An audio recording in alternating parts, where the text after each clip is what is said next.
بسم اللہ الرحمن الرحیم۔ بھائی نے سوال یہ کیا ہے کہ کیا نعت خوانی قرآن مجید سے ثابت ہے؟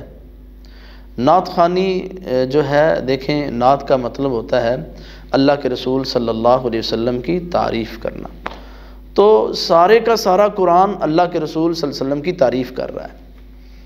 قرآن سے ثابت کیا؟ قرآن خود اللہ کے رسول صلی اللہ علیہ وسلم کی نعت ہے، اللہ کے رسول صلی اللہ علیہ وسلم کی تعریف ہے۔ قرآن پڑھیں تو اللہ کے رسول صلی اللہ علیہ وسلم کی نعت ہوگی، اللہ کے رسول صلی اللہ علیہ وسلم کی تعریف ہوگی۔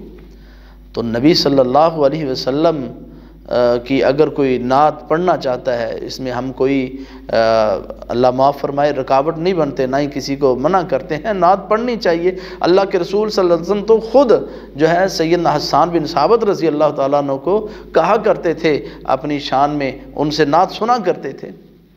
اور بڑے سارے صحابہ کرام نے جو ہے نبی صلی اللہ علیہ وسلم کی عظمت اور شان میں اشعار بولے ہوئے ہیں۔ نعت پڑھنی چاہیے، آپ کی تعریف کرنی چاہیے۔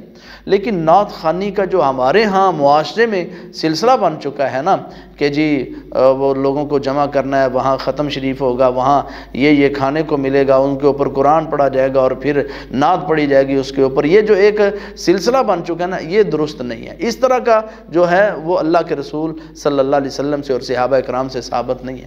ہاں، اللہ کے رسول کوئی پروگرام ہے، کوئی جلسہ ہے، کوئی تقریر کر رہا ہے یا کوئی اس طرح کانفرنس ہے، تو اس میں آپ اللہ کے رسول صلی اللہ علیہ وسلم کی نعت پڑھیں، مسجد میں پڑھیں، گھر میں پڑھیں، جہاں مرضی اللہ کے رسول صلی اللہ علیہ وسلم کی نعت پڑھیں۔ نعت پڑھنی چاہیے، لیکن یہ نعت میں کوئی شرکیہ الفاظ، کفریہ الفاظ اس طرح کے نہیں ہونے چاہیے، جس میں بہت زیادہ مبالغہ ہو، قرآن و حدیث کی نفی ہو رہی ہو، ایسے کلمات اور الفاظ بھی نہیں ہونے چاہیے۔ وما توفیقی الا باللہ۔